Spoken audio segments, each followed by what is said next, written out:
네, 오늘은 이제 역사서를 이제 들어가게 됩니다. 역사서는 모세오경 이후에 여호수아서에서부터 쭈루루룩 해가지고 열왕기 상하, 역대 상하, 또 뒤에 쭉 보면은 이제 느헤미야, 에스라, 느헤미야, 에스더 여기까지가 이제 역사서입니다. 그래서 우리가 이제 모세오경을 지나 역사서에 들어가고 오늘은 이제 여호수아서를 살펴보도록 하겠습니다. 이 역사서를 보는 관점은 우리가 지난번에도 제가 말씀드렸듯이 신명기적 사관으로 읽어야 한다라고 했습니다. 이 역사서를 보면서 이들이 하나님의 말씀에 순종하면 어떤 복을 받았는지 또는 그렇지 않아서 하나님의 어떤 저주를 받았는지를 신명기서에서 적혀 있는 그대로 성취되고 있느냐 안 되고 있느냐를 보시면 되겠고, 만약에 이스라엘 백성들이 점점점 저주를 받고 멸망하는 길로 가고 있다면 그것은 하나님의 말씀을 지키지 않았다라는 것이고, 그들이 심판받는 것 또한 다 이미 신명기서에서 되어 있는 그대로 성취가 되고 있다라고 생각을 하시면 되겠습니다. 근데 우리가 살펴봤듯이 결국 하나님의 말씀에 순종했다 안 했다? 안 했다라는 것입니다. 그렇게 창세기에서부터 흘러오는 그 하나님의 약속이 실패할 것만 같은 상황이 계속 놓여지는 거예요. 하지만 하나님은 그 약속에 실패할 것만 같은 상황 속에서도 끝끝내 그 약속을 성취하시고 신실하신 하나님을 세워가신다. 이게 이제 여호수아서부터 에스더까지의 역사가 우리에게 보여주는 그림이다 라고 생각을 해주시면 되겠습니다. 이제 여호수아서를 이제 살펴보도록 하겠습니다. 이 여호수아서의 내용은 딱 인 거예요. 출애굽 1세대들이 40년 광야 생활을 하면서 다 죽고 이제 새로 태어난 출애굽 2세대, 이들의 용어로 표현하자면 이 당시에는 이 사람들이 새 언약 백성입니다. 이 새 언약 백성들이 여호수아와 함께 가나안 땅에 들어가서 그 땅을 정복하고 배분을 받는 내용이 여호수아서다라고 생각하시면 되겠습니다. 그래서 여호수아서는 요단 동편 땅에서 시작해서 요단강을 건너서 요단 서편 땅인 가나안 땅으로 들어가는 내용이 주를 이루고 있습니다. 근데 이런 이제 이스라엘의 역사지 않습니까? 이제 역사서를 우리가 살펴볼 건데, 이 이스라엘의 역사인데 이 이스라엘의 역사적 사실이 우리와 무슨 상관이 있냐라는 거예요. 여호수아서가 단순히 이스라엘의 역사라면 우리와 사실은 굳이 우리나라 역사도 배우기 힘든데 굳이 이스라엘의 역사까지 배울 필요가 뭐가 있겠습니까? 그런데 이 성경의 말씀, 또 이스라엘 민족의 역사는 단순히 이스라엘 역사가 아니라 우리의 구원과 연관이 있고 하나님의 역사하심이 이 이스라엘의 민족을 통해서 보여주셨기 때문에 우리가 이 이스라엘의 역사를 살펴보는 것이다 라고 생각하시면 됩니다. 그래서 하나님이 우리에게 주신 약속이 어떻게 성취될 것인가가 이스라엘의 역사를 보면서 우리가 그것을 발견하게 된다 라고 생각하시면 됩니다. 그런 의미에서 우리가 먼저 살펴볼 것은 가나안 땅이 어떤 의미를 갖고 있느냐라는 거예요. 가나안 땅, 이 가나안 땅은 우리의 지금 용어로 말하자면 하나님 나라다라고 생각을 하시면 됩니다. 왜냐하면 하나님께서 그 땅을 약속해 주셨기 때문입니다. 창세기 12장 1절에서 3절 말씀처럼 그 아브라함의 하나님이 약속해 주셨지 않습니까? 그 하나님의 나라를 주시겠다 약속을 해주셨는데 그 구체적인 내용이 자손과 땅이었습니다. 내가 너에게 땅을 줄 거고 내가 너에게 민족을 주겠다. 씨를 주겠다. 자손을 주겠다. 이 씨와 땅이 하나님 나라의 구체적인 모습이었습니다. 그런데 여호수아서에서 마침내 씨와 땅이 온전히 이루어지게 되는 현장이 여호수아서다. 그래서 하나님께서 아브라함에게 약속하신 하나님 나라를 이스라엘 백성들이 받는 현장이 바로 여호수아서다라고 생각하시면 됩니다. 근데 이 구약의 이 모든 것들, 이 씨와 땅을 얻는 것, 이 모든 것들이 다 그림자였다라고 했습니다. 실체를 가리키는 표지판입니다. 신약에서 와서 보니까 하나님 나라는 누구였더라? 예수님이었더라. 하나님의 씨이자 하나님의 땅이 우리는 눈에 보이는 모습으로 나타났는데 그게 예수 그리스도라는 그 한 분으로 다 집결되더라라는 거예요. 그래서 그분은 또 승천하셔서 성령님을 보내주셨고 그 결과 성령님이 함께 계시는 이 교회가 이제는 하나님 나라로서의 역할을 감당하고 있다라고 생각을 하시면 됩니다. 이런 그림 속에서 가나안 땅을 보면은 하나님께서 늘 함께 하시는 곳이기 때문에 이 가나안 땅을 묘사할 때 우리가 잘 알고 있듯이 젖과 꿀이 흐르는 땅이다 이렇게 묘사를 많이 합니다. 사실 근데 실제로 애굽과 가나안 땅을 비교해 보면 어디가 더 좋을 것 같습니까? 네, 사실 애굽이 더 살기 좋습니다. 문명도 발달됐고 나일강 우리 아시지 않습니까? 나일강이 워낙 잘 돼 있기 때문에 농사가 훨씬 더 편했고 더 비옥한 땅이었습니다. 그러니까 문명이 처음 발달했던 곳이 이집트 문명, 그 다음에 그 메소포타미아 문명 이제 이런 식입니다. 가나안 땅은 사실 별 볼 일 없는 땅이에요. 그런데 이 가나안 땅에 하나님께서 젖과 꿀이 흐르는 땅이다라고 말씀해 주셨다라는 거예요. 사실 가나안 땅은 산입니다. 그래서 우리가 성경에 보면은 보통 산 또는 골짜기 이런 이야기가 많이 나와요. 그게 뭐냐면은 가나안 땅의 지형이 다 산이었다. 그래서 가나안 땅의 유명한 도시들의 이름들은 다 뭐 보통 해발 막 1500m 막 이런 산들의 꼭대기에 있어요. 예루살렘, 뭐 베델, 뭐 이런 사마리아 이런 것들이 다 산 꼭대기에 있는 도시들입니다. 그러면 이곳은 하늘에서 비가 내리지 않으면 농사를 지을 수 없는 땅인 거예요. 그런데 가나안 땅에 아까 얘기했던 대로 젖과 꿀이 흐른다고 했고 과실이 충만했어요. 여호수아뿐만 아니라 12명의 정탐꾼들이 가나안 땅에 정탐했었을 때 엄청나게 큰 과실을 가져오고 이랬지 않습니까? 그러면 어떻게 이 가나안 땅이 그렇게 가능했냐? 이런 과실들이 넘쳐날 수 있었느냐라는 거예요. 이 가나안 땅에는 1년에 2번 수확을 하는데 먼저 수확할 때 필요한 비가 이른 비라고 표현되고 또 두 번째 수확할 때 필요한 비가 늦은 비입니다. 그래서 우리가 성경에 보통 이른 비와 늦은 비 이런 표현들이 많이 나오는데 이게 가나안 땅에서 필수적인 비예요. 이 비가 안 내리면 이 하루의 1년의 농사를 망치게 되는 비다라고 해서 그래서 가나안 땅이 척박한 땅임에도 불구하고 풍요롭고 젖과 꿀이 흐르는 땅으로 계속 살기 위해서는 하나님께서 이른 비와 늦은 비를 통해서 비를 주셔야지 가능했다라는 거예요.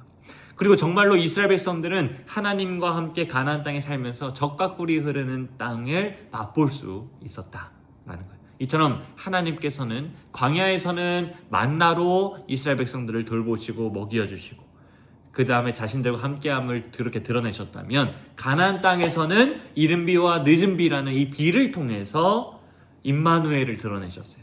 그래서 이 이스라엘 백성들이 죄악 가운데 있을 때 심판을 받는 것 중에 가장 첫 번째 심판이 가뭄인 거예요. 비가 내리지 않는 심판. 그래서 엘리야 선지자가 이 땅 가운데 3년 6개월 동안 비가 안 내릴 거야. 이런 모습. 비가 내리지 않는 거, 또 비가 내리는 거. 이게 하나님의 복이냐 저주냐 이제 이렇게 그림이 연결이 되어 있다. 그래서 성경은 이렇게 비 내리는 하나님, 비를 주시는 하나님, 또 비를 거두시는 하나님 이런 식으로 이렇게 우리에게 드러내주고 계십니다. 그러니까 그들이 하나님이 함께 하시는 가나안 땅에 이제 들어가게 될 것이다. 이게 이제 여호수아서가 가르쳐주고 있는데요. 한편 이 가나안 땅이 하나님 나라라는 것을 이스라엘 백성들이 가나안 땅으로 입성하는 그 그림에서도 드러내줍니다. 애굽에서 사실 가나안 땅으로 들어가기는 상당히 쉽습니다. 강의안 한번 있으시면 15쪽 한번 보셔서 한번 옆에 분들도 한번 같이 공유를 해주시면 15쪽을 한번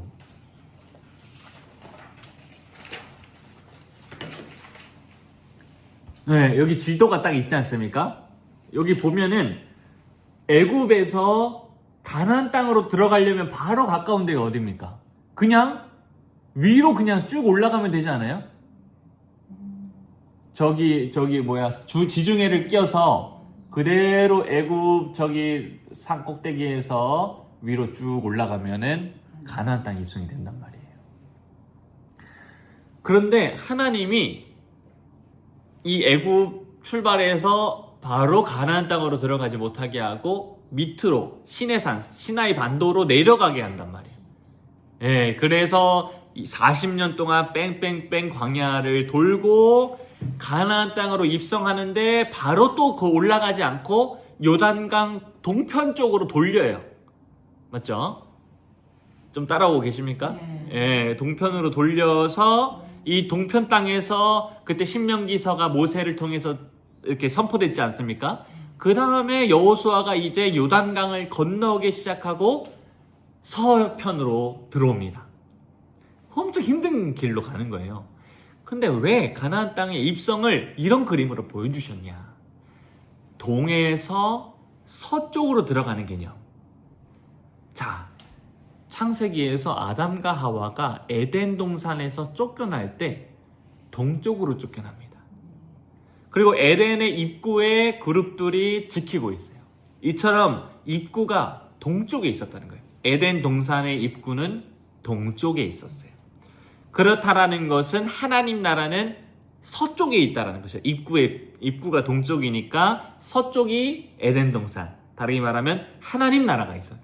이것을 본뜬 게 성막이에요. 성막이 동쪽을 입구를 두고 있습니다. 맞죠? 우리가 살펴보면 동쪽으로 입구를 항상 두도록 만들어놔요. 나중에 이게 성전으로 바뀌는데 이 성전 또한 입구는 무조건 동쪽에 입구를 대게 합니다. 이게 뭐냐? 서쪽에서 동쪽으로 들어오는 그림. 이 그림으로 뭘 보여주고 싶은 거냐면 하나님 나라를 들어가려면 우리가 동쪽에서 서쪽으로 가야 된다. 이 그림을 보여주고 있습니다. 그런데 지금 가나안 땅을 들어가는데 어디에서 어디로 들어갑니까? 요단 동편 땅에서 요단강을 건너 서편으로 들어가는 거예요. 그러니까 이 가나안 땅이 단순한 땅이 아니라 지금 어떤 그림으로 보여주고 있는 거예요? 하나님 나라다. 이 가나안 땅이. 이것을 드러내고자 굳이 하나님께서 뺑뺑뺑 돌리셔서 요단 동편 땅으로 가게 한 다음에 거기서 서편으로 들어오도록 이런 그림을 보여주고 계셨더라 라는 거예요. 그래서 가나안 땅은 뭐냐? 하나님 나라다. 이거를 우리가 기억하시면 됩니다. 가나안 땅은 뭐라고요? 하나님의 나라다. 그런 의미에서 이제 정복이라는 의미가 이제 좀 정리할 필요가 있습니다. 가나안 땅은 하나님 나라라면 그 땅을 정복하고 분배한다는 것은 어떤 의미냐라는 거예요. 가나안 땅을 정복하고 분배한다는 것은 그리스도께서 하나님의 나라를 차지하여서 그 상급을 우리에게 베풀어 주시는 그림이다.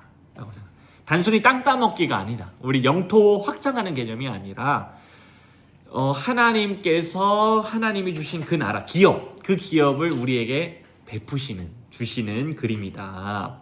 그래서 이런 그림 속에서 우리가 자주 실수하는 게 뭐냐면 구약의 이스라엘 나라, 또 이 땅에서 이루어지는 모든 것을 우리 대한민국과 같은 나라로 적용하는 거예요.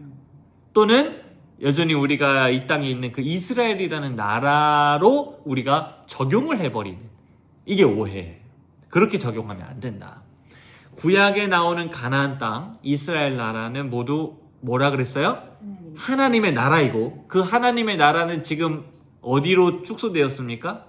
축소됐다? 더 확장되긴 했지만 성령님을 통해서 교회로 됐지 않습니까?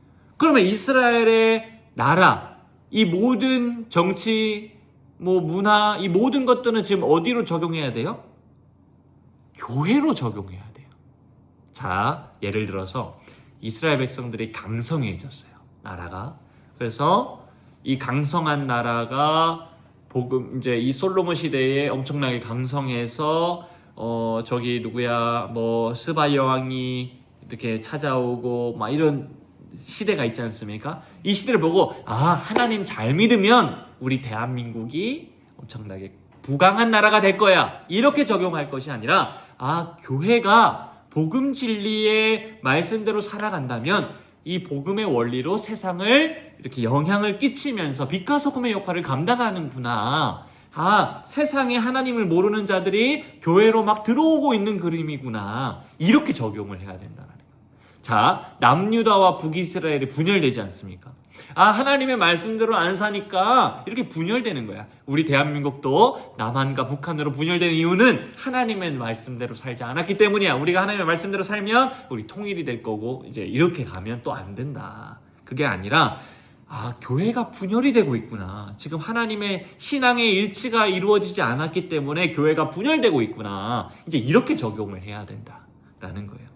그래서 이러한 원리 속에서 만약에 예레미야가 이스라엘의 그 무너지는 현장을 보면서 막 한탄하면서 눈물로 막 이렇게 기도하고 애통해하는 그 그림을 보면서, 아, 우리도 우리 대한민국이 지금 암흑기가 같은 이 현장에서 우리가 열심히 이 나라를 위해서 기도해야 됩니다. 이런 적용이 아니라 우리 교회를 두고 이 교회가 타락하고 아픈 모습을 보고 기도하고 있는 예레미야를 보셔야지, 한 나라를 위해서 기도한 예레미야가 아니다라는 거예요.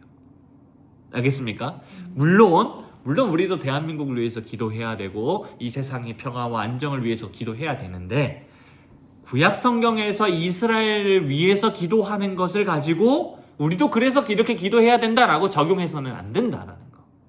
이해하셨죠? 가나안 땅, 이스라엘 나라 다 뭐다? 하나님 나라다. 그럼 오늘날 그 하나님 나라는 뭐다?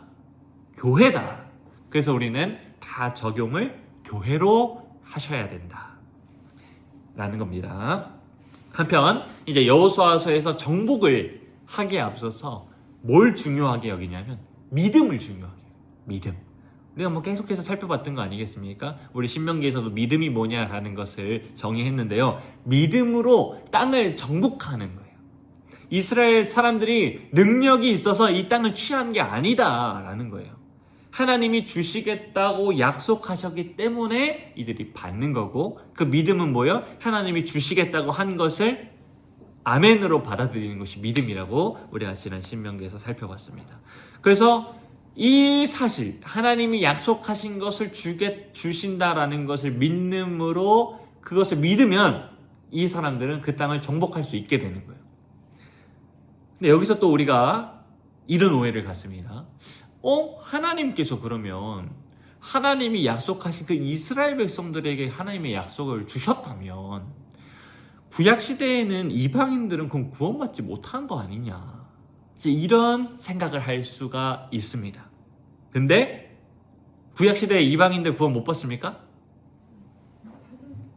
예, 참 아이러니해요. 왜냐하면 우리가 가나안 땅을 가나안 족속 진멸하라고 했는데, 근데 이거를 둘째치고 일단 가나안 족속의 진멸에 관련 것은 제가 다 얘기하고, 가나안 족속을 진멸하라고는 했는데 이 가나안 족속 말고는 화평을 취하라고 해요.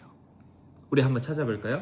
신명기서인데요. 신명기 20장 10절에서 14절 말씀.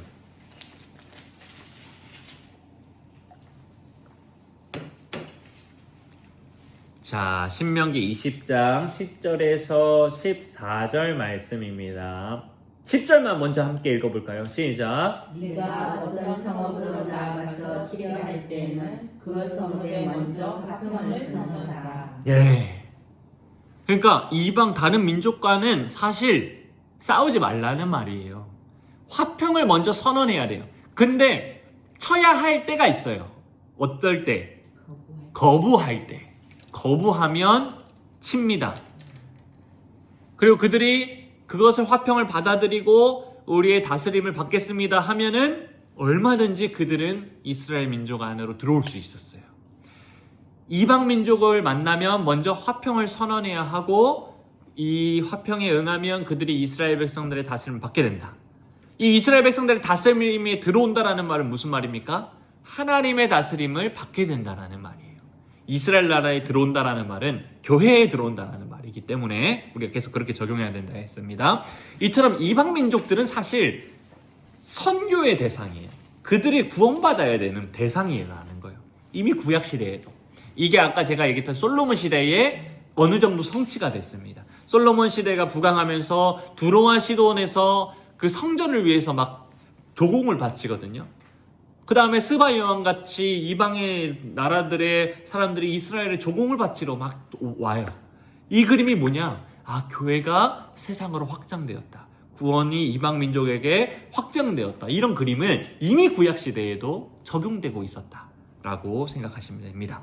그런데 16절 신명기에서 지금 계속입니다. 16절 엄청 무서운 말씀을 하십니다. 17절 오직 너희 하나님 여호와께서 너희에게 기회 부어주시는 이 민족들의 성읍에서는, 이 민족들은 17절에 나오는 헷 족속, 아모리 족속, 가나안 족속, 브리스 족속, 히위 족속, 여부스 족속, 여기가 이제 가나안 7족속 이제 이러거든요. 이 족속은 진멸해야 돼요. 호흡이 있는 사람은 아무도 있으면 안 된다. 이 가나안 족속들은 화평을 선언하지 않습니다. 그들은 모두 죽여요. 왜요? 예, 맞아요. 이는 그들이 그 신들에게 행하는 모든 가증한 일을 너희에게 가르쳐 본받게 하여 너희가 너희 하나님 여호와께 범죄하게 할까 함이니라. 이 말은 그 앞에 이들이 이미 그만큼 썩었다. 제약이 가만히 둘 수준이 아니다 라기 때문에 이들을 진멸해야 되는 거예요. 그래서 하나님은 그들을 심판하시기로 작정하셨습니다. 그래서 이스라엘 백성들을 도구로 그들을 진멸시키십니다. 그러니까 그들한테는 진멸밖에 답이 없는 거예요. 근데 이제 아까 우리가 지난번에도 우리 김명희 지사님이 말했듯이 여기서 뭐 알겠긴 알겠는데 뭐 의미는 알겠는데 심정적으로 그래도 조금 그렇다라는 거예요. 이게 좀 말이 되나 이런 거예요. 사랑의 하나님이 이렇게 다 죽여라 이런 것도 좀 맞나 이런 생각도 들고 그렇답니다.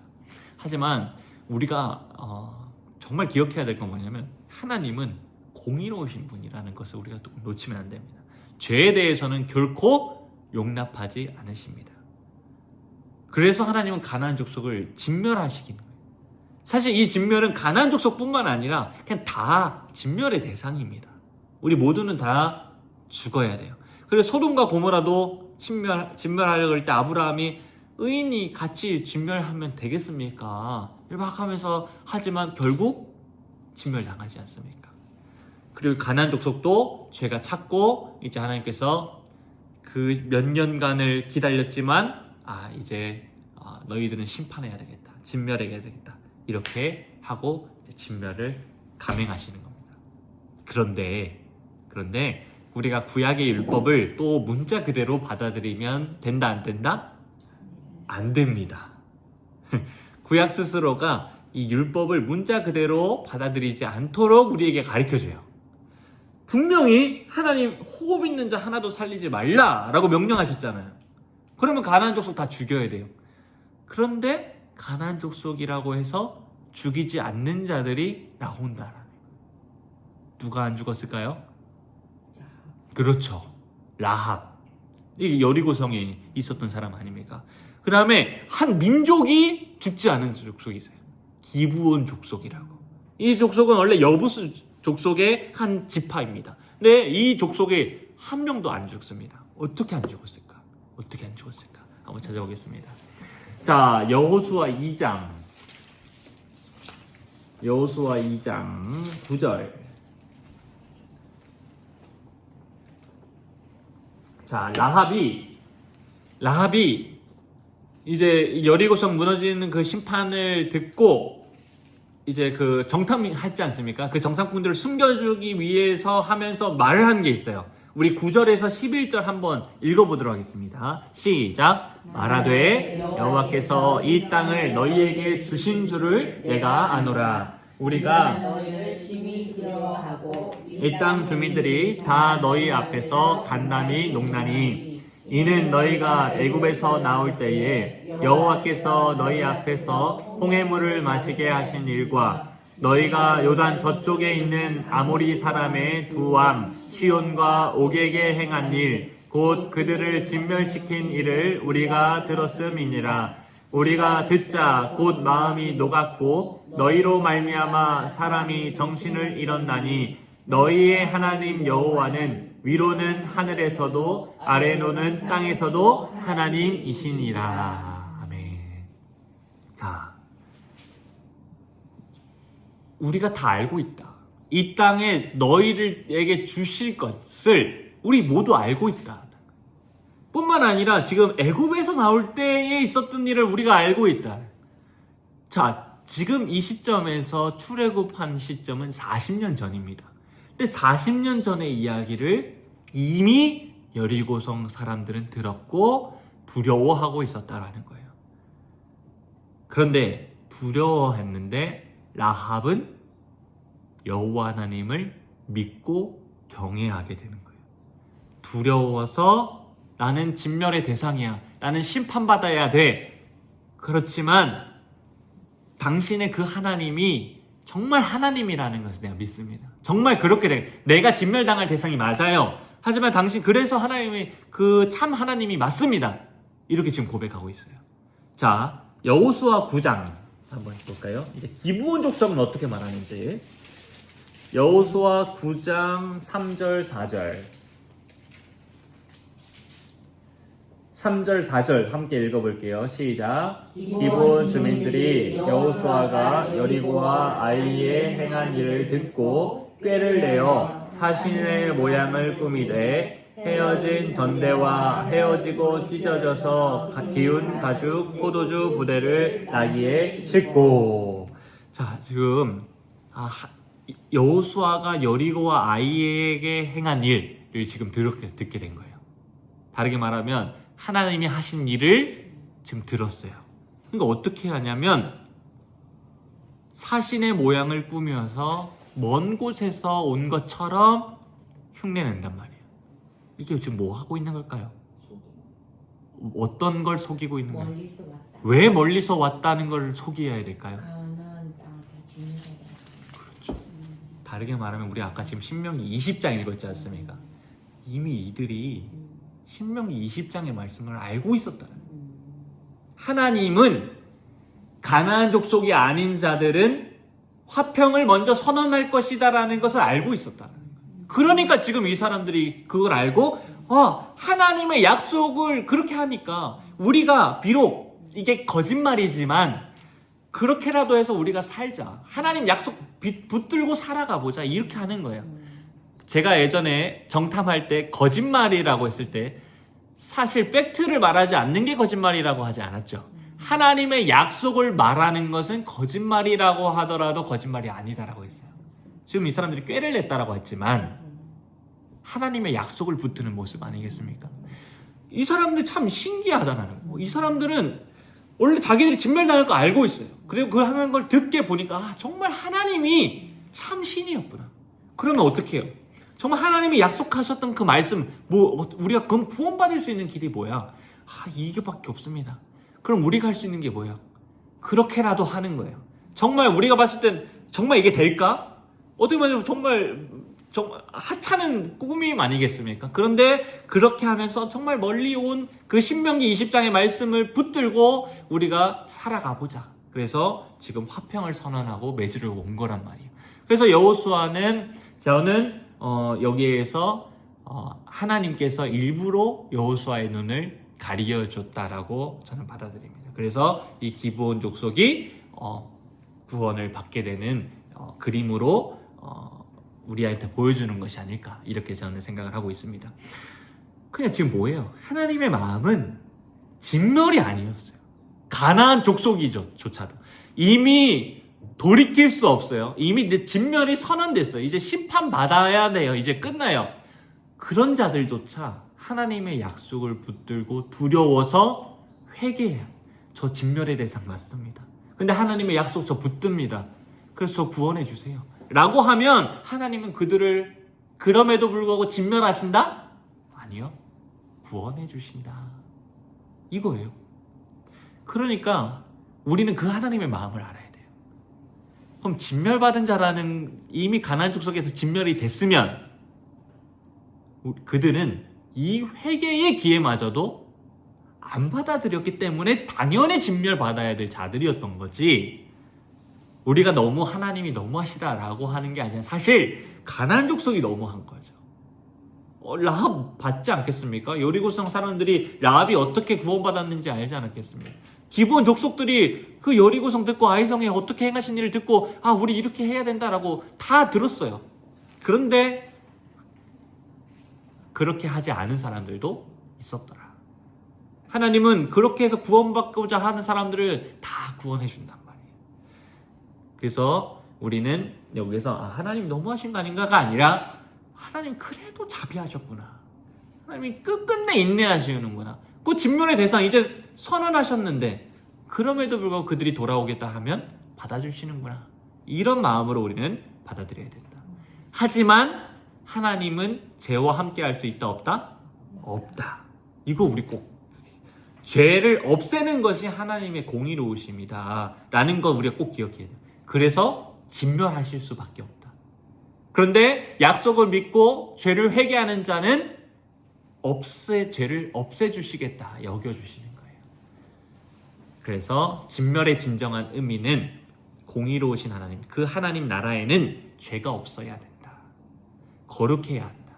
하나님의 나라는 세상과 타협하는 방식이 아니라 진멸하여 없애는 방식으로 하나님 나라를 세워야 한다. 그래서 우리 교회에 회원으로 들어오려면 뭘 받아야 됩니까? 세례를 받죠. 세례의 행위가 뭐예요? 물로 씻어서 죄를 없애주는. 그 단순한 물로 이렇게 하는 행위인데 하나님은 그것을 통해서 네가 성령으로 죄 씻음을 받았다고 여겨주겠다. 네가 그리스도와 연합했다라고 내가 여겨주겠다라고 선언해 주시. 그 세례를 받아야지만 교회로 들어올 수 있는 거예요. 세례를 받지 않으면 교회 회원으로 받아들일 수가 없어요. 그래서 하나님 나라를 세우는 방식은 죄를 없애는 방식. 그래서 가나안 족속을 다 진멸하라고 명령하신 거고. 그래서 구약의 진멸의 방식은 하나님이 얼마나 거룩하시고 공의로우신지를 드러내는 시각적 자료다라고 생각하시면 됩니다. 그런데 죄의 방식은 똑같아요. 우리가 다 죄를 없애야 되는 방식, 진멸의 방식이 맞는데 신약으로 넘어오면서 이제 우리가 사람을 정말 죽이는 방식이 아니라 다른 방식으로 바뀌어요. 스가랴서에 제가 이거 뭐 굳이 안 찾아보셔도 됩니다. 제가 한번 읽어드리겠습니다. 스가랴 9장 9절에서 10절인데요. 시온에 따라 크게 기뻐할지어다. 예루살렘에 따라 즐거이 부를지어다. 보라, 내 왕이 내게 임하시나니 그는 공의로우시며 구원을 베푸시며 겸손하여서 나귀를 타시나니 나귀의 작은 것 곧 나귀 새끼니라. 내가 에브라임의 병거와 예루살렘의 말을 끊겠고 전쟁하는 활도 끊으리니 그가 이방 사람에게 화평을 전할 것이요 그의 통치는 바다에서 바다까지 이르고 유브라데 강에서 땅끝까지 이르리라. 아멘. 이렇게 예언이 되어 있습니다. 이 말씀은 우리가 잘 알고 있는 예수님에 대한 예언의 말씀입니다. 예수님이 왕으로 오십니다. 왕이 오셔서 공의로우신 하나님이 오셨는데 공의로우신 하나님이 오셨다라는 건 뭐예요? 구약의 이미지로 이제 끝났다. 이제 진멸시켜버리겠다. 이거구나 라고 생각하는데 그 왕이 말을 타고 오지 않는 거예요. 말을 타고 전쟁의 장수로 오시지 않고 나귀 새끼를 타고 오시는 그림으로 우리한테 보여주신다는 거예요. 뭐냐? 나귀 새끼를 타고 오신다는 것은 죽음으로 승리하겠다는. 예수님은 죽음으로 사탄을 이기셨다라는 거예요. 칼로 죽이는 방식에서 멍에를 짊어지는 방식으로 죄를 진멸시키시겠다라는 게 이제 신약 시대의 복음의 방식입니다. 구약은 눈에 보이게 하나님 나라를 세우지만 예수님은 자신이 죽는 방식으로 하나님 나라를 세우셨습니다. 왜 그러냐면 죽이는 방식으로 세운다면 그 하나님 나라에 있을 사람이 아무도 없기 때문에. 그래서 그 진멸의 대상이 하나님 자신이 되겠다. 내가 진멸을 당하겠다라고 하셔서 예수님이 죽는 방식으로 이 땅 가운데 오셨고 그 예수님이 죽으심으로 말미암아 사탄이 승리했고 그래서 가나안 족속과 같은 우리들도 진멸의 대상이 되어야 할 우리들도 구원을 받게 되는 놀라운 은혜가 주어지게 되었다라는 것입니다. 그래서 이런 방식으로 교회를 어떻게 세워야 하는지 우리는 잘 기억해야 돼요. 우리는 세상을 정복해야 됩니다. 그러나 총칼로 세상을 정복하는 것이 아닙니다. 우리는 복음을 들고 나가서 정복해야 돼요. 복음을 선포하면서 그곳에서 멸시받고 환난당하다가 죽어야 합니다. 그렇게 우리가 봤을 때는 실패한 것처럼 보일 수는 있어요. 그런데 미랄이 죽어야 많은 열매가 맺듯이 그 자리에서 복음이 선포하다가 죽을 때 그 복음을 듣고 교회로 나오는 자들이 있다라는 겁니다. 그렇게 하나님 나라는 전 세계로 펼쳐졌고 이 땅 조선 땅에서도 그곳에서 선교사들의 피로 우리가 세워졌고 우리 또한 그 복음의 방식으로 우리는 정복을 해야 합니다. 세상 정복해야 됩니다. 근데 정복의 방식이 바뀌었다라는 거. 그래서 우리는 바뀐 방식, 죽어야 다시 사는 방식으로 우리는 계속해서 세상을 정복해 나가야 한다라는 것입니다. 근데 사실 구약 시대에도 원리는 동일했습니다. 근데 눈으로 보이는 방식으로 칼로 정복한 것처럼 보이지만 사실 그들의 전쟁의 승패도 그들의 군사력이 아니었다라는 것을 우리가 뭐 잘 알지 않습니까? 그들이 하나님의 말씀에 순종하고 하나님께 참된 예배를 드릴 때 가나안 땅이 정복되기 시작합니다. 우리가 여리고성 정복할 때 한번 생각해 봅시다. 여리고성을 앞에 두고 우리 한번 여호수아서 5장 한번 볼까요? 지금 딱 여리고성을 앞에 두고 지금 하나님이 뭘 명령하냐면요. 5장 2절입니다. 5장 2절 함께 읽어볼게요. 시작. 그때 여호와께서 여호수아에게 이르시되 너는 부싯돌로 칼을 만들어 이스라엘 자손들에게 다시 할례를 행하라 하시매. 지금 전쟁에 나갈 남자들이 다 할례를 받도록 하고 있습니다. 무슨 말일까요? 할례 받으면 어떻게 돼요? 힘을 못 쓰죠. 일주일 가까이 우리 지금 현재 의학으로도 일주일 정도는 이러고서 있어야 되지 않습니까? 근데 지금 여기서 할례를 행하려고 갑자기 여리고성 앞에 두고 지금 다 죽으라는 소리예요. 사실은. 아니 왜 여리고성 사람들이 치면 그냥 이거 다 이스라엘 백성들이 진멸당하는 거 아닙니까? 전쟁할 수 없다라는 소리죠. 근데 할례를 시킨다는 거. 그리고 5장 10절 한번 읽어볼게요. 시작. 또 이스라엘 자손들이 길가에 진쳤고 그달 14일 저녁에는 여리고 평지에서 유월절을 지켰으며. 지금 뭘 지키라고 합니까? 방금 지금 껐어요. 6월절을 지키라고 하고 있습니다. 그러니까 지금 하나님께서 전쟁을 앞둔 이스라엘 백성들의 왜 할례를 행하고 6월절을 지키도록 하셨냐 이거예요. 이게 뭐냐면 이스라엘 백성들이 어떻게 구원을 받게 되었는지를 기억하라. 니네들이 어떻게 지금 구원받았냐. 하나님께서 아브라함 때부터 약속하신 그 약속이 지금 실제로 이루어지지 않냐. 뿐만 아니라 그렇다면 앞으로 너희들이 이 가나안 땅을 정복할 건데 이 가나안 정복도 어떻게 해야 될 것이냐. 누구를 의지하면서 정복해야 되냐. 혈과 육으로 하나님 나라를 차지할 수 있는 것이 아니다. 하나님 나라는 오직 믿음으로만 정복할 수 있다. 온전히 하나님의 말씀에 순종할 때, 천지를 지으신 하나님께 예배할 때 하나님께서 주시는 것이 하나님 나라다라고 가르쳐주고 있는 거예요. 이 사실을 더욱 명확하게 하시고자 하나님은 가나안 땅의 관문이었던 이 여리고성을 아주 이상한 방식으로 정복시키시죠. 우리 잘 알고 있죠. 여호수아서 6장 3절에서 5절 말씀 우리 한번 읽어볼게요. 3절에서 5절입니다. 시작. 너희 모든 군사는 그 성을 둘러 성 주위를 매일 한 번씩 돌되 엿새 동안은 그리하라. 제사장 7은 7 양각 나팔을 잡고 언약궤 앞에서 나아갈 것이요 7째 날에는 그 성을 7번 돌며 그 제사장들은 나팔을 불 것이며 제사장들이 양각 나팔을 길게 불어 그 나팔 소리가 너희에게 들릴 때에는 백성은 다 큰 소리로 외쳐 부를 것이라. 그리하면 그 성벽이 무너져 내리리니 백성은 각기 앞으로 올라갈지니라 하시매. 이스라엘 백성들에게 주어진 명령 단순합니다. 성을 하루에 한 번, 7째 날에는 7번 돌라라는 거예요. 성을 돌되 무장한 군인이 앞과 뒤에 서고 중앙에는 제사장들이 언약궤를 메고 언약궤 앞에서 7 제사장이 각각 양각 나팔을 불면서 행진하라라는 거예요. 백성들은 6일 동안은 아무 말도 하지 않고 침묵해야 하고 일곱째 날에는 나팔을 잡은 제사장이 일곱 번째 그 돌고 나팔을 불면 백성들이 해야 될 건 크게 소리치는 것. 백성의 이러한 모습은 전쟁을 하자는 것인지 시위를 하자는 것인지 구별이 됩니까? 안 됩니까? 안 돼요. 근데 하나님은 이 명령에서 정복 전쟁의 원리가 무엇인지를 가르쳐주고 있는 거예요. 언약궤가 뭐예요? 언약궤. 하나님의 임재. 그렇죠. 하나님의 임재, 하나님의 보좌를 상징합니다. 언약궤를 메고 행진한다는 것은 여호와께 하나님께서 직접 이 전쟁을 치르신다는 거예요.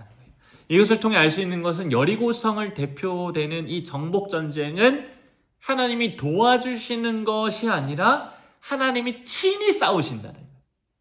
하나님이 우리를 도와주시는 개념이 아니라 하나님이 싸우시는 거고 우리는 그것을 보고 환호하는 것밖에 없는 거예요.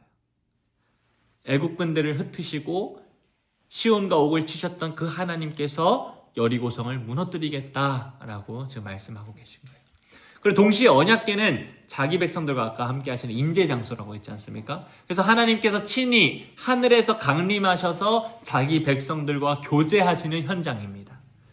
따라서 언약궤를 중심이 된 그 행렬은 뭐냐면 하나님과 자기 백성이 만나는 현장인 거예요.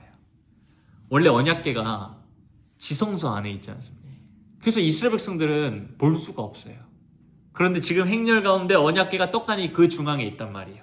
이스라엘 백성들 모두가 하나님의 언약궤를 다 바라보고 있어요. 하나님과 우리 그 이스라엘 백성들이 직접 만나고 있는 현장을 지금 보여주고 있는 거예요. 그래서 이것이 오늘날 예배로 완성됐지 않습니까? 그래서 여리고성 앞에서 이 행진하는 모습은 하나님을 예배하는 거룩한 예배의 현장과 동일하다. 이렇게 생각하시면 됩니다. 그래서 이걸 더 확실하게 알려주기 위해서 하나님께서 너무 의도적으로 7을 강조해요. 7. 7일 동안의 행진은 창조의 7일을 떠올리게 합니다. 또한 안식일을 생각나게 하죠. 안식일은 하나님의 창조와 애굽에서 구원을 기념하는 날이 안식일입니다.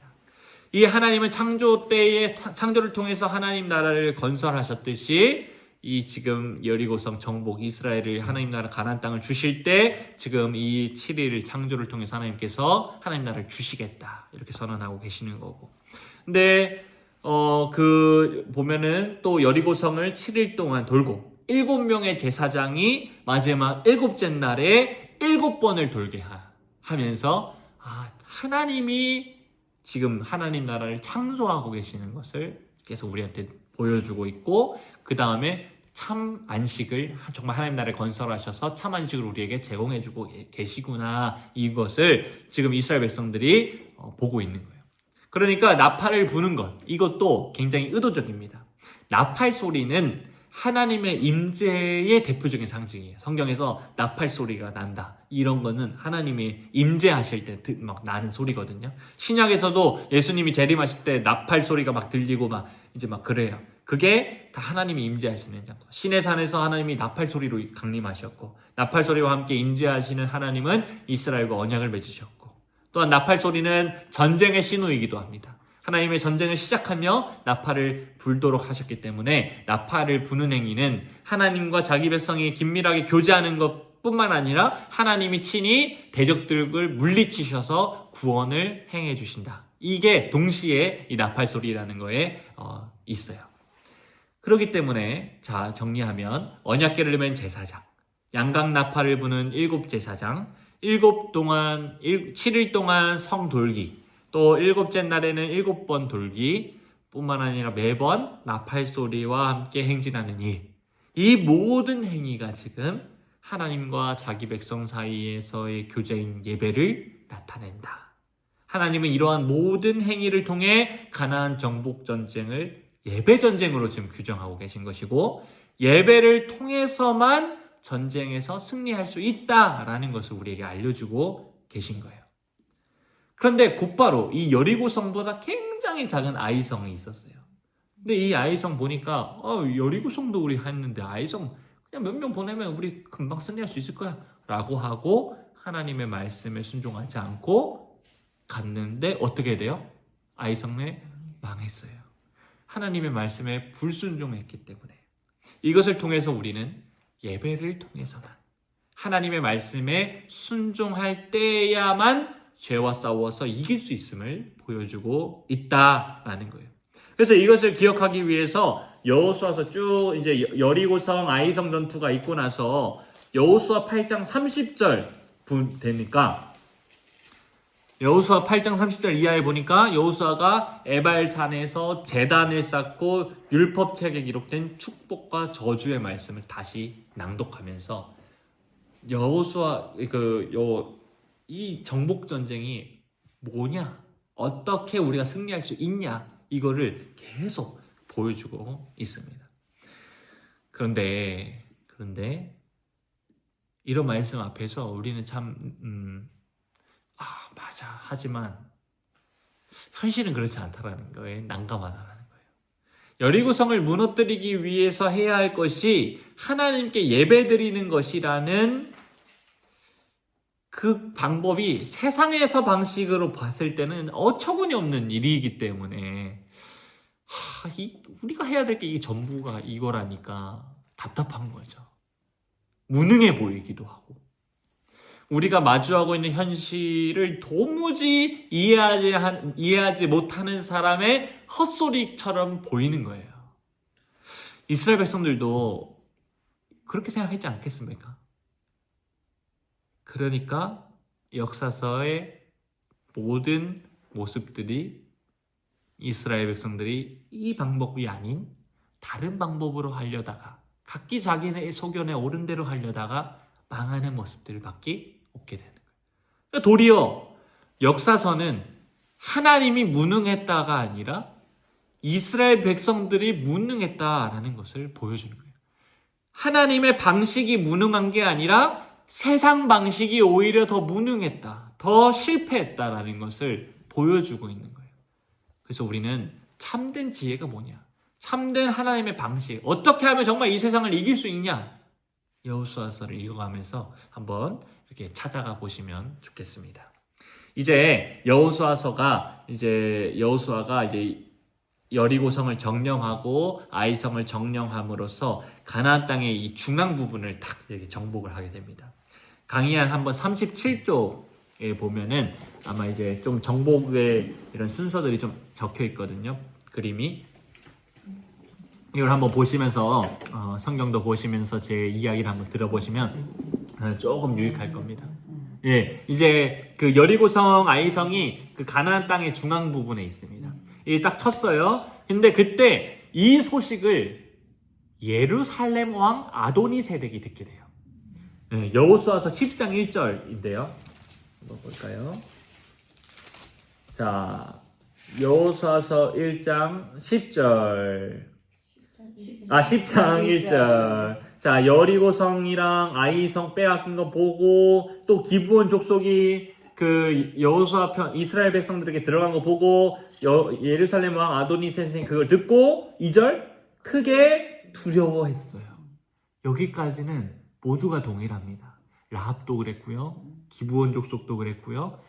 예루살렘 왕 아도니세덱도 그랬어요. 그런데 크게 두려웠는데 5절 아모리 족속의 5 왕들 곧 예루살렘 왕과 헤브론 왕과 야르못 왕과 라기스 왕과 에글론 왕이 함께 모여 자기들의 모든 군대를 거느리고 올라와 기브온에 대진하고 싸우니라. 지금 이제부터 기브온과 싸우자라는 말은 무슨 말이에요? 이스라엘과 싸우겠다는 말이죠. 그리고 왜냐하면 9장에서 이미 기브온 족속이 들어왔거든요. 그리고 이스라엘과 싸우겠다라는 것은 하나님을 대적하겠다라는 말이죠. 자, 사실 이스라엘 백성들이 먼저 가나안 족속을 정령하지 않았다라는 거예요.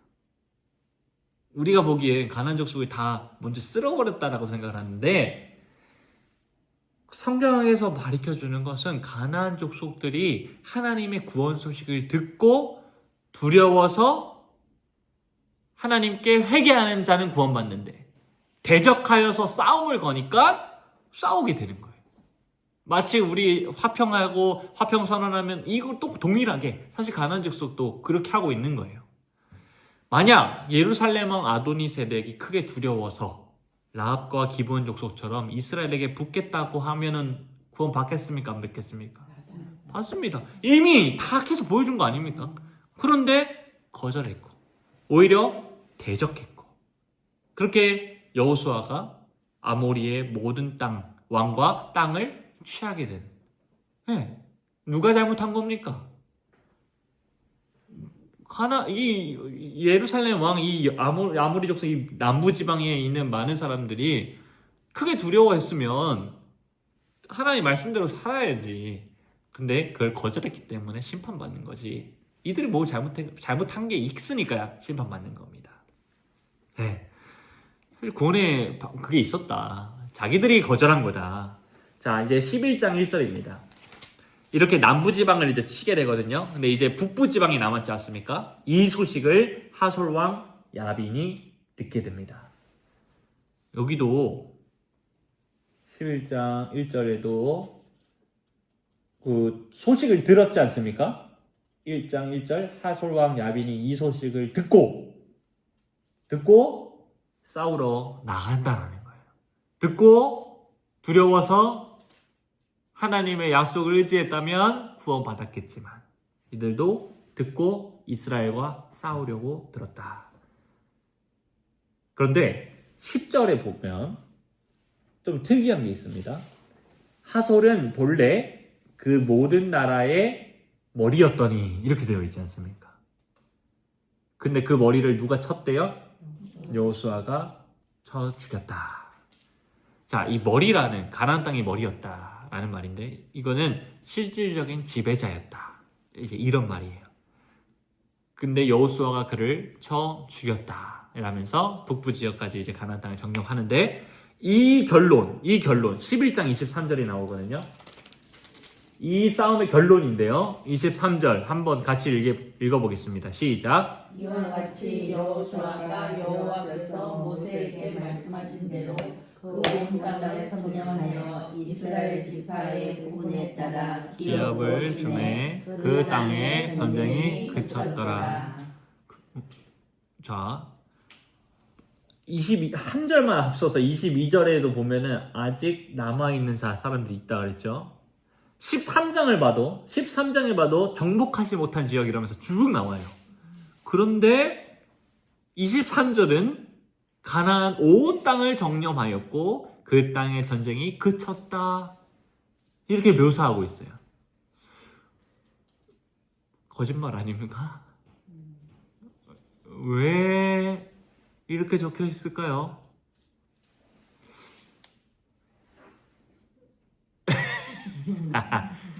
그게 뭐냐면은 아까 제가 10절에 하솔이 그 모든 나라의 머리였다라고 제가 얘기를 했지 않습니까?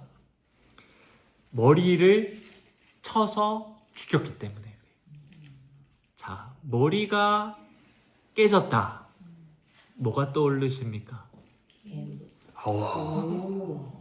창세기 3장 15절 말씀. 내가 너로 여자와 원수가 되게 하고 내 후손도 여자의 후손과 원수가 되게 하리니 여자의 후손은 내 머리를 상하게 할 것이요 너는 그의 발꿈치를 상하게 할 것이니라. 뱀의 머리가 상하게 되는 것이 승리했다라는 표시다. 여호수아가 가나안 땅의 머리인 하솔 왕 야빈을 치니까 하나님 나라가 임하게 됐다. 이렇게 지금 표현하고 있는 거예요. 평화와 안식이 찾아왔다. 하지만 아직 여전히 정복해야 할 땅이 남아있다. 잔당들은 소탕해야 된다. 그렇게 12지파가 자기가 분배받은 땅에서 잔당들을 소탕하면서 완전한 하나님 나라를 이루어가야 한다라는 거예요. 이러한 원리는 오늘날에도 그대로 적용이 되는 원리입니다. 하나님 나라 이미 임했습니까? 안 임했습니까? 임했습니다. 이 땅에 이루어졌습니다. 예수님이 죽으시고 부활하셔서 사탄의 머리를 쳐 부셨습니다. 그래서 우리는 이미 임한 하나님 나라를 누리면서 삽니다. 하지만 아직 하나님 나라는 완성되지는 않았어요. 저 끝날에 예수님이 다시 오시는 그날에 하나님 나라가 온전히 이루어질 거예요. 그래서 우리는 두렵지는 않아요. 비록 이 땅에서 치열한 영적 전투를 해야 하지만 두렵지는 않습니다. 왜요? 이미 예수님께서 승리하셨기 때문입니다. 이것을 믿음으로 오늘 하루를 살아가면서 영적 전쟁을 해나간다면 우리는 능히 그 영적 전투에서 승리할 수 있다라는 거예요. 자, 이러한 이 원리가 땅을 분배하는 그 시점에서도 확실하게 드러납니다. 여호수아서 13장 1절 땅이 매우 많이 남았도다 이렇게 얘기하고 있잖아요. 지금 여호수아의 말년인데도 아직 정복해야 할 땅이 많이 남았다라고 13장 1절에 기록하고 있어요. 그런데 많이 늙어서 이제 여호수아가 이제 죽을 때쯤에 여호수아서 21장에도 같은 시점인데요. 여호수아서 21장 43절에서 45절 여호수아가 마지막 이스라엘 백성들에게 선포하는 내용인데요. 한번 43절부터 45절까지 읽어보겠습니다. 시작. 여호와께서 이스라엘 조상들에게 맹세하사 주기로 하신 온 땅을 이와 같이 이스라엘에게 다 주셨으므로 그들이 그것을 차지하여 거기에 거주하였으니 여호와께서 그들의 주위에 안식을 주셨으되 그 조상들에게 맹세하신 대로 하셨으므로 그들의 모든 원수들 중에 그들과 맞선 자가 하나도 없었으니 이는 여호와께서 그들의 모든 원수들을 그들의 손에 넘겨주셨음이니라. 여호와께서 이스라엘 족속에게 말씀하신 선한 말씀이 하나도 남음이 없이 다 응하였더라. 아멘. 마치 하나님의 말씀이 다 이루어진 것처럼 묘사하고 있습니다. 여전히 땅이 많이 남았는데 하나님께서는 너희에게 다 주고 다 차지하게 했다라고 지금 말하고 있습니다. 이것이 앞서서 살펴봤던 원리인 거죠. 비록 우리가 보기에는 여호수아가 하솔왕 야빈을 친 것밖에 없는데 하나님 편에서는 이미 다 정복했다라고 여기는 거예요. 이것을 신학적인 용어로 이미와 아직이라고 표현을 합니다. Already, not yet. 이미 다 정복했지만, 이미 너희는 이 땅을 정복했지만, 그렇지만 아직 완전히 이루어지지 않아서 너희는 담대하게 이 땅을 정복해야 한다는 거예요. 이미 여호수아가 하나님 나라를 이루어 왔지만 여전히 여호수아를 닮은 12지파가 하나님 나라를 이루기 위해서 열심히 싸워야 한다. 이 그림입니다. 우리의 대장 되시는 예수님께서 이미 하나님 나라를 이루셨습니다. 사탄 마귀의 머리를 깨부수심으로 이미 하나님 나라가 우리에게 임했습니다. 하지만 여전히 우리는 하나님 나라를 위해 싸워야 합니다. 예수님을 닮아서 끝까지 하나님 나라를 확장해야 합니다. 죄를 억제하고 제거하는 사명을 감당해야 합니다. 이것이 여호수아서가 여전히 정복할 땅이 남았음에도 땅을 분배하는 이유다라는 거예요. 근데 사사기를 보면은 그들은 남은 땅을 정복할까요? 못할까요? 못해요. 도리어 가나안 족속과 한편이 되어 자기를 구원하는 사사를 죽이려고 해요. 제가 15장 11절 말씀 한번 읽게요. 사사기인데요. 제가 한번 읽어드릴게요. 유다 사람 3,000명이 에단 바위 틈에 내려가는 삼손에게 이르되 너는 블레셋 사람이 우리를 다스리는 줄을 알지 못하느냐? 네가 어찌하여 우리에게 이같이 행하였느냐 하니 삼손이 그들에게 이르되 그들이 내게 행한 대로 나도 그들에게 행하였노라 하니라. 삼손은 블레셋 사람들을 쳐서 죽이고 있는데 유다 사람들이 삼손한테 찾아와가지고 너 왜 그러고 있냐? 블레셋이 우리를 다스리는 줄 너 모르냐? 지금 이러면서 삼손을 오히려 혼내고 있는 그림입니다. 우리도 이렇게 되지 않도록 깨어 있어야 된다. 하나님의 말씀을 부지런히 배우고 그 말씀대로 살면서 치열한 영적 전투에서 승리하는 삶을 살아야 된다는 거예요. 치열하게 싸우는 사람들한테 오히려 너 아직도 정신 못 차렸냐? 세상 방식대로 살아야지. 이렇게 말하고 있는 꼴이라는 거예요. 교회 안에서. 우리는 절대로 그러면 안 된다. 거예요. 자, 이제 땅 분배를 위해서 이스라엘 백성들이 무엇을 했는지 살펴보도록 하겠습니다. 여호수아서 14장 2절입니다. 여호수아서 14장 2절을 보니까 가나안 땅을 분배하기 위해서 뭐를 뽑습니다? 예, 제비를 뽑습니다.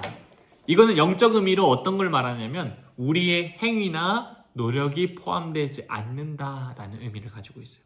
오직 하나님의 주권과 은혜로 뽑힌다라는 거예요. 이스라엘 백성들이 땅 분배를 위해서 제비를 뽑았다는 것은 하나님의 나라와 기업은 우리의 행위가 아니라 전적으로 은혜로 주어짐을 보여주는 것입니다. 근데 재미있는 것이 있습니다. 땅을 분배했는데 아직 땅을 정령하러 가지 않은 자들이 있는 거예요. 그러니까 여호수아서 18장 3절에 6절 한번 볼까요? 18장 6절에 그 땅을 7부분으로 그려서 이곳 네게로 가져오라. 여호수아가 지금 이렇게 명령하고 있거든요. 제비를 뽑기 전에 땅을 그려오면 그 땅을 주겠다라고 지금 얘기를 하고 있어요. 남은 지파가 그 땅을 가서 믿음대로 땅을 그려오면 주시겠다. 믿음대로 크게 그리면 크게 그린 대로 주시겠다. 갈렙처럼 말이죠. 하나님을 얼마나 믿고 신뢰하느냐에 따라서 그 그림은 달라지겠죠. 이와 같이 성경은 두 가지의 면을 우리한테 다 보여줘요. 전적으로 하나님의 은혜로 주시지만 우리에게 믿음의 분량을 보시겠다라는 거예요. 믿음의 분량에 따라서 하나님께서 맡기신 기업이 다를 수도 있다. 하나님 편과 우리 편에서 각각 해야 할 일이 있다라는 것을 성경은 계속해서 우리한테 가르쳐주고 있습니다. 이제 점점 마지막으로 가고 있는데요. 21장을 한번 볼게요. 21장을 보면 이제 레위인들의 이제 땅들이 이제 나오는데요. 지난 시간에도 제가 말씀드렸듯이 이스라엘은 사실 13지파입니다. 맞죠? 13지파인데 레위 지파를 빼고 12지파라고 불러요. 왜냐하면 레위인들이 하나님 것이기 때문에 12지파를 따로 분류를 합니다. 그러니까 땅은 12지파에게 배분을 해요. 레위 지파에게는 땅을 주지 않습니다. 왜? 레위 지파한테 그 기업은 하나님 자신이기 때문에 레위인들은 하나님의 기업을 따로 받지 않아요. 하나님 자신이 기업이시기 때문에.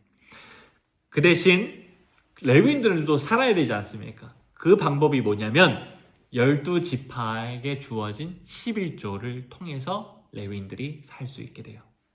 여기서 11조를 잠깐 살펴본다면 11조라는 의미는 뭐냐면 10이라는 숫자와 1이라는 숫자 아닙니까? 10은 완전하다, 전부를 의미해요. 전부. 1은 대표성을 말해요. 10의 1조를 드린다는 것을 하나를 드리지만 전부를 드린다라는 고백입니다. 그래서 11조를 드린다는 것은 이 모든 것이 하나님으로부터 왔음을 인정하는 믿음의 고백이죠. 이 모든 것은 다 하나님의 은혜입니다 라는 것이 11조를 드리는 것을 통해서 됩니다. 그러니까 11조는 다르게 말하면 하나님 거예요. 하나님 거. 하나님 것이니까 하나님의 기업인 레위지파 거가 되는 거예요. 그래서 11조는 레위지파가 사용을 합니다. 그런데 이 11조가 신약시대에 와서 예수님에게 성취됩니다. 한 사람으로 말미암아 모든 사람이 다 죽는 대표성의 원리가 이 11조가 예수님을 통해서 성취됐고, 그래서 오늘날 우리가 11조를 드린다는 것은 이 구약의 11조를 드리는 개념은 아니에요. 오늘날의 11조는 사실 11조를 안 드려도 돼요. 11조라는 이름은 사실 쓸 필요는 없어요.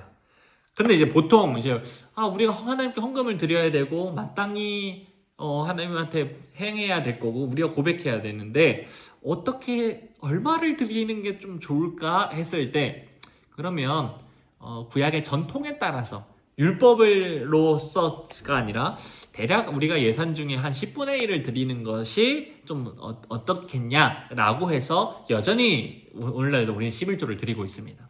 근데 다른 나라에서는 어떻게도 드리냐면요, 한 해에 예산이 정해져 있지 않습니까? 교회 예산이. 그러면 어느 정도의 소득 분위에 따라 n분의 1을 합니다. 그래서 1년에 내가 얼마치를 감당하는, 1년에 김미경 집사님은 3천만 원, 김정수 집사님은 2천만 원, 오선아 집사님은 1,000만 원 이런 식으로 하는 거예요. 그러면 내가 3천만 원 할당이니까 얼마씩 내야 되겠구나 이런 식으로 합니다. 그러니까 굳이 11조라는 개념이 아니라 이 교회 운영을 위해서, 이 교회의 사역을 위해서 내가 할당된 내 지분을, 내 몫을 감당하겠다 이런 거고, 그러니까 우리나라는 이제 그런 것보다는 이제 11조라는 개념으로 이제 자유롭게 드리고 책정해서 이제 하고 있는 꼴입니다. 그래서 11조, 오늘날 우리가 드리는 11조는 구약의 율법은 아니지만 전통에 따라서 드리고 있다. 그러니까 다르게 말하면 이 교회를 위해서 우리가 드리는, 마땅하다. 그래서 11조는 구약의 율법으로서 드리는 건 아니지만 의무입니다. 헌금을 우리가 드려야 되는 게 의무고, 우리는 마땅히 교회를 위해서, 하나님 나라를, 사역을 위해서 드리는 것이 마땅합니다. 이제 다시 돌아와서, 근데 하나님은 레위인들에게 땅을 허락하지 않잖아요.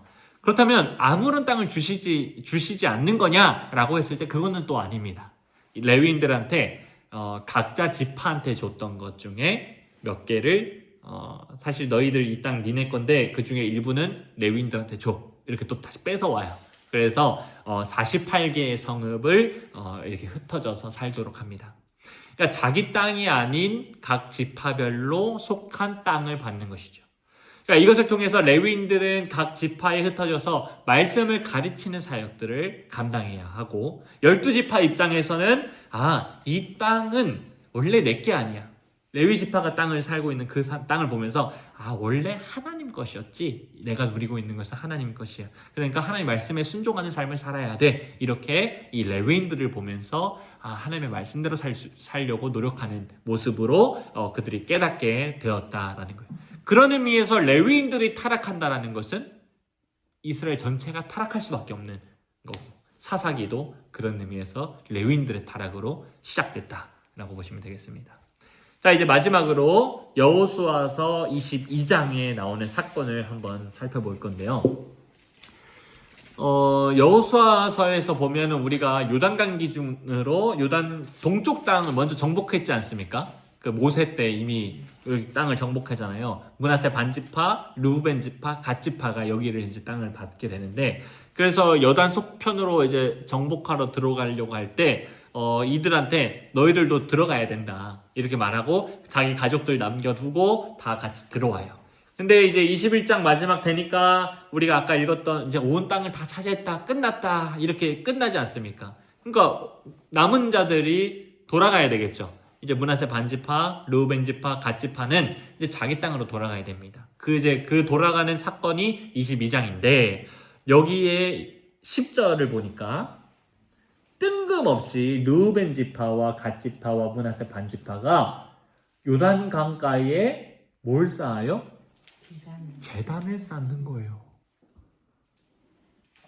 마치 금송아지 사건 때처럼 뭔가 다른 제단, 하나님의 성결하고 있는 성막이 이미 있고, 그 다음에 나중에는 이제 예루살렘으로 이제 성막이 옮겨질 거고 이 성전이 될 거지 않습니까? 내가 택한 곳이 아니라 뜬금없이 자기들이 제단을 쌓는 거예요. 그래서 나머지 지파들이 이걸 보고 깜짝 놀랍니다. 그래서 11절과 12절에 보면 달려가서 저 사람들 죽여야 된다 이렇게 하면서 싸우러 가요. 그 이유를 16절에서 비느하스가 이야기합니다. 16절 한번 읽어볼까요? 시작. 여호와의 온 회중이 말하기를 너희가 어찌하여 이스라엘 하나님께 범죄하여 오늘 여호와를 따르는 데서 돌아서서 너희를 위하여 제단을 쌓아 너희가 오늘 여호와께 거역하고자 하느냐. 이렇기 때문에 지금 이제 이 사람들을 다 죽여야 되는 거예요. 그러니까 가나안 족속처럼 처리해야 돼요. 그렇지 않으면 강야 시대 때도 알다시피 사실 아간의 범죄도 아이성도 공동체성 아닙니까? 이스라엘 백성들이 한 사람이 범죄해도 이스라엘 전체가 그거예요. 그러니까 빨리 잘라내야지 자기들이 구원을 받을 수 있는 개념입니다. 그래서 여기서 보니까 지금 이 세 지파도 얘 범죄 때문에 우리 다 망하게 생긴 거예요. 그러니까 빨리 죄를 제거해야 된단 말이죠. 그래서 지금 싸우러 왔어요. 그런데 이들이 어떻게 고백하냐? 24절부터 27절인데요. 조금 길지만 제가 한번 읽게요.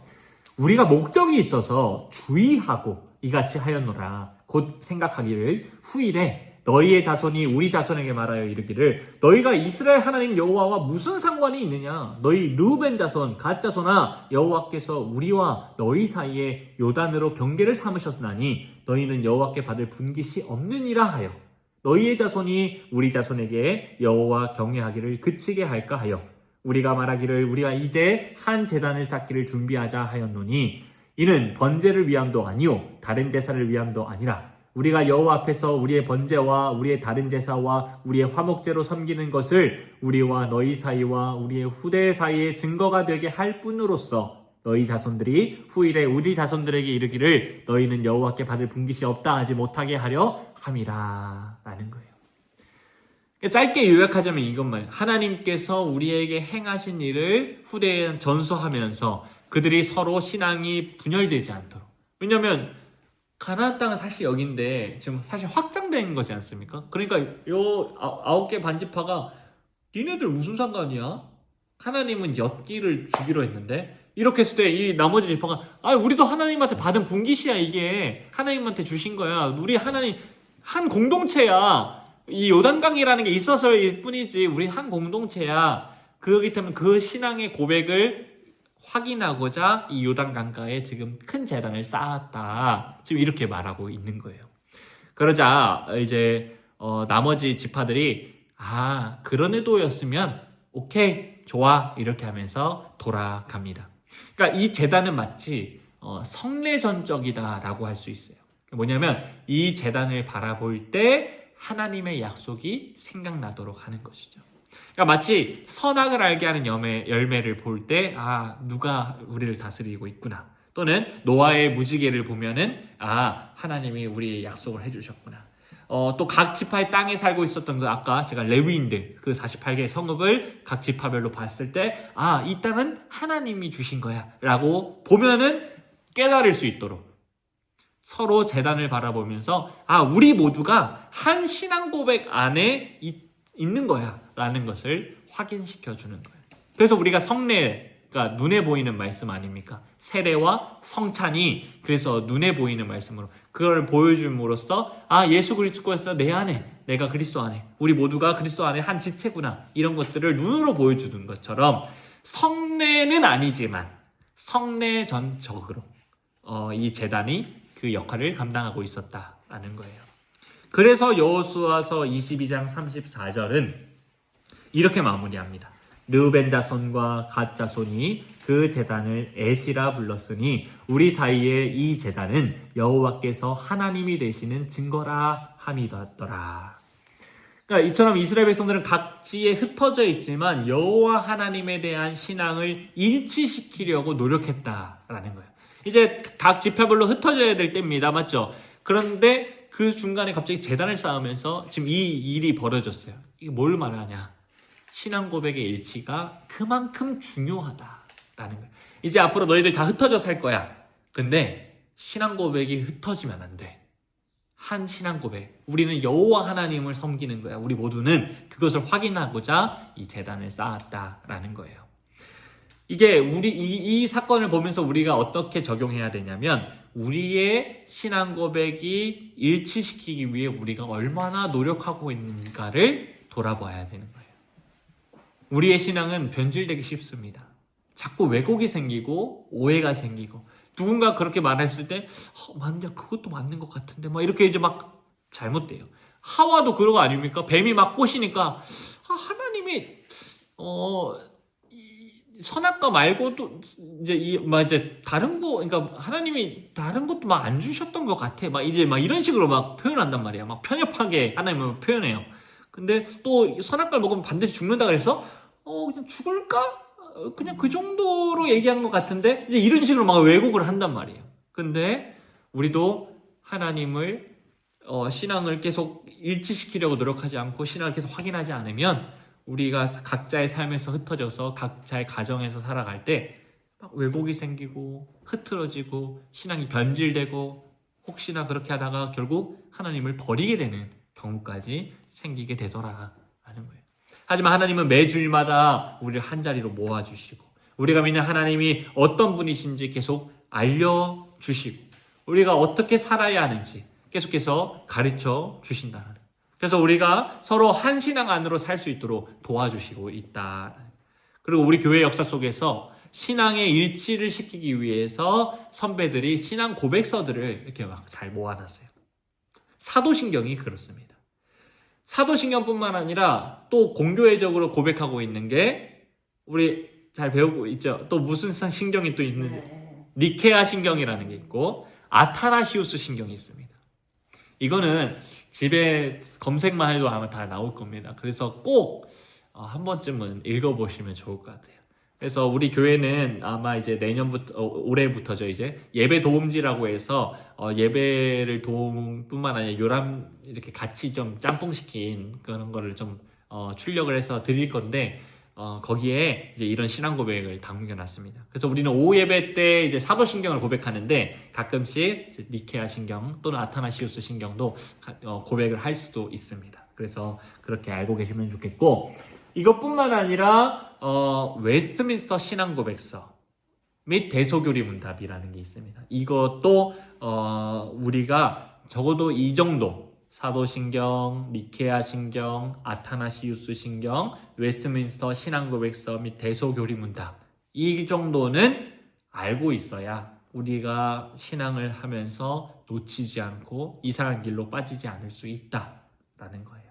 그래서 이것도 우리 교회에서도 할 수 있는 대로 최선을 다해서 계속 가르쳐주고 있고 또 스스로도 한번 계속해서 찾아봐 주셔가지고 이런 것들을 계속해서 배우고 알면서 정립할 때 우리의 신앙이 이런 거였구나 라는 것을 잘 정리해 뒀기 때문에 정말 저는 이제 이런 것들을 알면서 무슨 생각을 했냐면 대학생 때 막 청년들이 엄청 막 논쟁 많이 했거든요. 막 어떻게 하나님 믿는 게 맞냐 막 이렇게 막 하면서 신앙고백서 보니까 500년 전에 다 이미 이미 다 결론이 났네. 굳이 우리 그냥 이것만 알았으면 됐는데 우리가 국가와 우리가 어떤 생각을 해야 되고 우리는 어떻게 관계를 맺어야 되는지 이미 다 있는데 우리는 그런 거 한 번도 안 보고 맨날 지금도 여전히 막 이렇게 막 씨름하고 있는데 이미 신앙 고백서들이 다 정리가 잘 돼 있다. 그래서 잘 공부하시면 유익하겠다라고 생각이 들겠습니다. 네, 여기서 와서 이렇게 오늘로 마무리하도록 하겠습니다. 혹시 뭐 질문이 있거나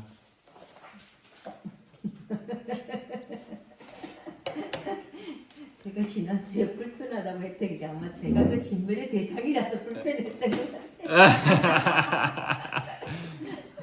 그리고 신명기 이제 숙제하면서 다 읽어보니까 정말 하나님 은혜가 정말 맞습니다. 그래도 하나님 죄가 없으신데 그 부분이 참 많이 와닿고 어쩔 수 없이 진멸을 하실 수밖에 없는 그런 얼마나 우리 읽으면서 특히 나 같은 느낀 것은 그 하나님의 구원 계획에 방해하는 사람들은 진망 대상이 되는 네, 맞습니다. 구원 계획에 거기에 그냥 하나님의 거부하거나 그래서 굉장히 우리가 좀 오늘날에 좀 미약한 건데요. 하나님께서 임재하시면 구원이 있는데 우리가 구원받을 때 그 원수들의 심판이 무조건 있습니다. 원수들의 심판이 없으면 우리의 구원이 의미가 없어요. 성경 요한계시록까지 계속 대적들의 그 심판이 나오거든요. 근데 이제 그 대적이 이제 우리가 되면 안 되겠고 또 우리 주변 사람이 되면 안 되겠죠. 근데 이제 그 대적이 있다라는 거, 대적이 심판받아야 된다라는 거가 오늘날 좀 약하다 보니까 하나님 사랑하시는데 다 이렇게 이제 좀 사랑해 주시면 안 되나 이제 이런 생각이죠. 지금 그런 말씀할 때 생각했는데 우리 친정엄마가 늦게 예수님을 네. 교회를 다니면서 이제 그런데 뭐 이렇게 연세가 뭐 거의 뭐 70이 넘어서 교회를 갔으니까 이게 공부하는 게 힘들잖아요. 그렇죠, 맞습니다. 그러니까 엄마가 그래서 이렇게 사도신경 주기도 뭐 외우고 이제 열심히 이제 교회는 다니지만은 엄마가 예수 안 믿으면 이게 혹이 하나 툭 나오면 다 믿을 건데 뭐 그렇죠. 뭐가 어떻게 하나 딱 표시를 내면은 그렇지. 믿을 건데 시골 동네는 예수 믿는 사람들이 드물잖아요. 맞아요. 그러니까 혼자 가니까 엄마가 조금 어떨 때는 가야 되나 이런 마음도 드셨나 봐요. 그러니까 이제 그런 말씀 하신 게 생각이 나요. 맞습니다. 그러니까 그렇게 즉각적으로 막 뭐 있으면 뭔가 또 될 것 같은데 또 구약 성경을 또 다 보면 그래도 안 믿는 사람은 여전히 있다라는 게 더 그게 또 그러니까 그래서 이제 나중에 신약에 넘어오면 이제 하는 말이 그 하나님의 말씀을 듣는데도 안 믿는다라는 거. 이 방법이 가장 하나님한테 지혜로운 방법인데 이것조차 안 믿으면은 보여줘도 안 믿는다.